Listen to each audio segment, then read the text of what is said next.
بسم اللہ الرحمن الرحیم۔ السلام علیکم، میں ہوں عادل شہیر۔ امید کرتا ہوں کہ آپ سب لوگ خیر و عافیت سے ہوں گے اور زندگی پرسکون گزار رہے ہوں گے۔ دوستو، دنیا میں جتنے بھی لیڈر، حکمران یا ہمارے اوپر حکومت کرنے والے لوگ آئے، ان میں چنگیز خان اور اسکندر اعظم کے بعد ہٹلر کا نام صف فہرست پر لکھا جاتا ہے۔ ہٹلر جرمنی کا ایک ڈکٹیٹر تھا۔ ہٹلر کے اندر خوبیاں بھی تھیں اور خامیاں بھی تھیں۔ یہ شخص دونوں چیزوں کی شمولیت کا ایک مجموعہ تھا۔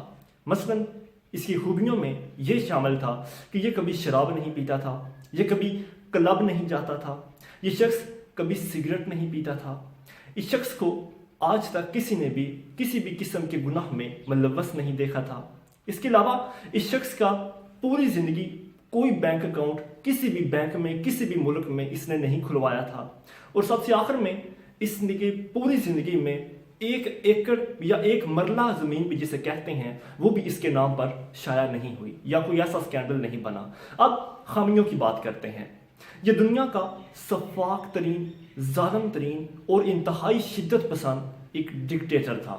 مثلا اس نے صرف 2 سالوں میں 2 لاکھ سے زیادہ یہودیوں کو قتل کروا دیا، جسے ہولوکاسٹ بھی کہا جاتا ہے، the killing of Jews in world war 2۔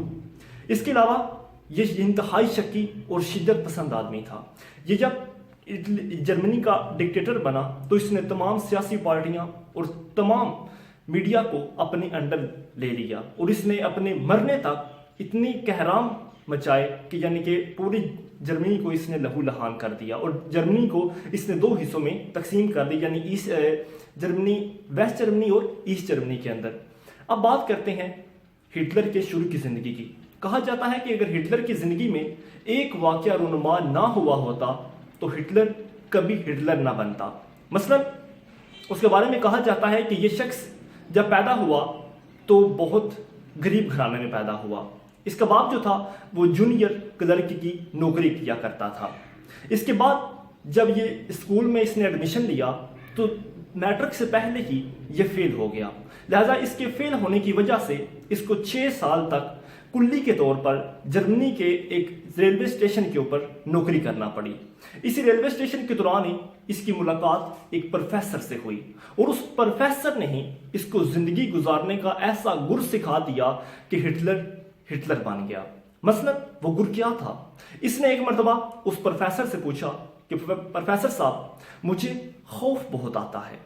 Us professor نے جواب دیا کہ بیٹا، اس کے دل پر ہاتھ رکھ کر کے کہا کہ بچے، دنیا کے تمام خوف تمہارے اندر ہی چھپے ہوئے ہیں، اگر تم ان کو کنٹرول کر لو گے تو پوری دنیا تمہارے لیے کچھ بھی نہیں رکھے گی۔ لہٰذا اس نے جملے کو سچ کر دکھایا، if once you became a fearless, your life will become a limitless۔ کہا جاتا ہے کہ اگر وہ واقعہ ہٹلر کی زندگی میں رونما نہ ہوا ہوتا، اور اگر وہ وہاں پر نوکری نہ کرتا ہوتا، اور اگر اس کو وہ مشورہ دینے والا پروفیسر نہ ملتا تو ہٹلر کبھی بھی دنیا کی طاقتور شخصیتوں میں شمار نہ ہوتا۔ اس کے علاوہ لیکن سوال یہاں پر یہ بنتا ہے کہ ہٹلر نے آخر غلط راستہ ہی کیوں چنا؟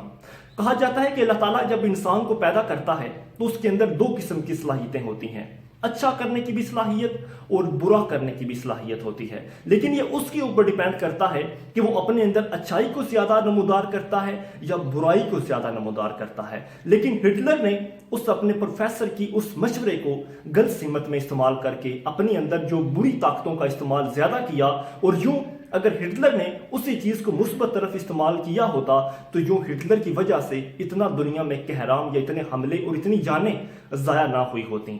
یہ ہمارے اوپر ملوث ہے کہ اگر ہم اپنے ڈر کو ختم کر کے اپنے آپ کو منفی لوگوں کے سے ہٹ کر ایک مثبت سوچ والے لوگوں میں شمار کریں، اور اسی طرح اپنی طاقتوں کا استعمال کریں، اپنے اندر چھپی ہوئی صلاحیتوں کا استعمال کریں، تو ہم بھی دنیا کے نامور شخصیتوں میں اپنا نام گنوا سکتے ہیں۔